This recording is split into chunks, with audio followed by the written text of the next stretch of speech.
আপনি কি হাঁটু ব্যথায় খুব কষ্ট পাচ্ছেন? আপনার মনে হচ্ছে আপনার জীবনটা চলমান স্থবির হয়ে গেছে? তাহলে আজকের ভিডিওটা আপনারই জন্যে। পুরোটা দেখতে থাকুন। শেষকালে আমি একটা বিশেষ উপায় বলবো, যেটা করলে আপনার হাঁটু ব্যথা তৎক্ষণাৎ গায়েব হয়ে যাবে। দেখতে থাকুন। আপনি কি জানেন শরীরের সবথেকে বড় শত্রু ওজন?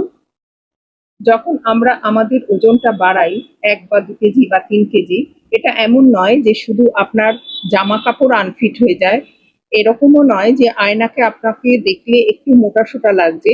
এটা কিন্তু আপনার পায়ের হাড়ের উপরে বিশাল একটা এফেক্ট তৈরি করে। আমরা আমাদের অজান্তেই আমাদের পায়ের হাড়ের উপরে একটা অদৃশ্য বড় বোঝা চাপিয়ে দিই। তাহলে চলুন একটু সহজভাবে আপনাকে বোঝাই। আপনি যখন সমতলে স্বাভাবিকভাবে হাঁটছেন, তখন আপনার শরীরের প্রতি ১ কেজি ওজনের জন্যে আপনার হাঁটুর উপরে চাপ পড়ছে প্রায় ৪ কেজি।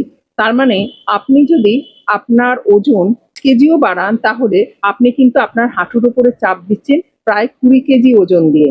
হাঁটু আপনার জন্যে ২০ কেজি ওজনের চাপ সহ্য করছে।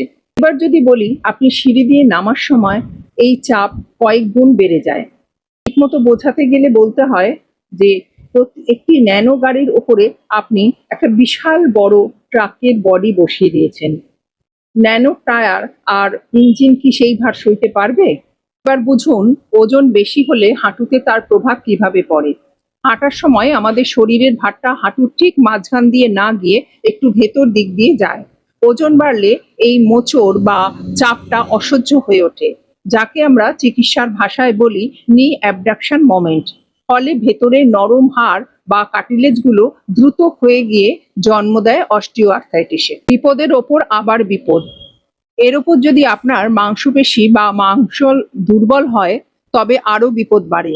এটাকে আমরা বলি সার্কোপেনিক ওবেসিটি।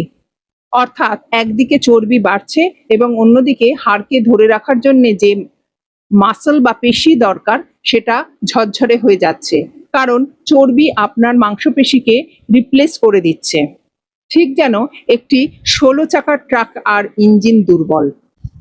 এবার একটি মজার কথা বলি।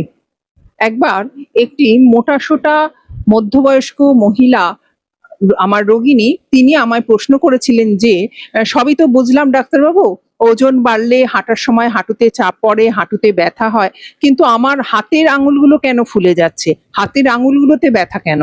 আমি কি তাহলে হাত দিয়ে হাঁটি? এখানেই আসল রহস্য। চর্বি বা ফ্যাট শুধুমাত্র আমাদের আলসে বানিয়ে দিচ্ছে তা কিন্তু নয়।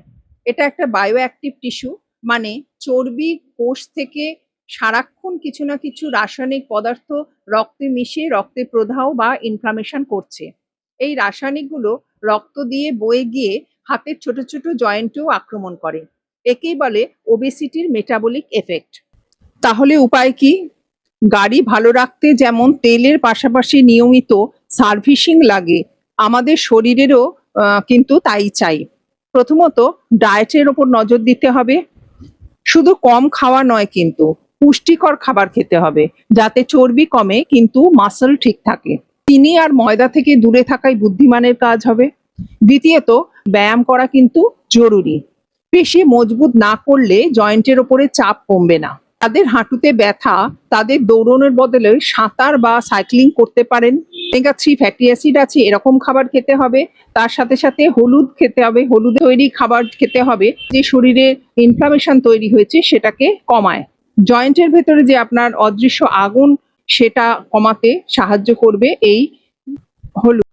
বাস্তবতা, কিছু জনের জয়েন্টের ব্যায়াম করেও কিন্তু ওজন কমে না, ডায়েট করে ব্যায়াম করেও কিন্তু ওজন কমে না। এটা কিন্তু খুব সত্যি কথা।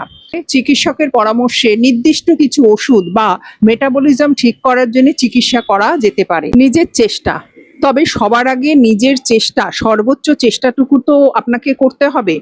ডায়েট আর নিয়ম মেনে যদি আপনি শরীরটাকে আপনার বশে রাখতে পারেন, বশে আনতে পারেন, তা অন্য কিছুর ওপর নির্ভর কেন করতে যাব? আগে নিজের চেষ্টা তো করি, তারপরে অন্য কিছু ভাবা যাবে। একটা কথা, এবং সেটা শেষ কথা, যে মনে রাখবেন, হাঁটু দুটো কিন্তু আপনার সারা জীবনের স্থায়ী বাহন। এদের সুস্থ রাখা মানে নিজের ইচ্ছা মতো চলাফেরার স্বাধীনতাকে বাঁচিয়ে রাখা। আর বলেছিলাম, যারা শেষ পর্যন্ত দেখবেন তাদের জন্য বিশেষ দুটো ট্রিক্স আছে।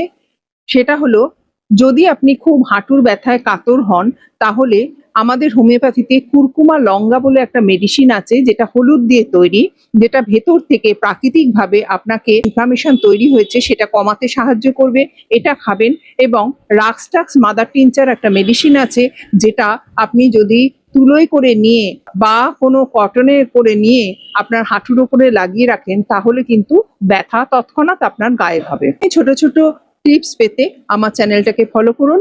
ভালো থাকুন, সুস্থ থাকুন, হোমিওপ্যাথির সাথে থাকুন। নমস্কার, ধন্যবাদ।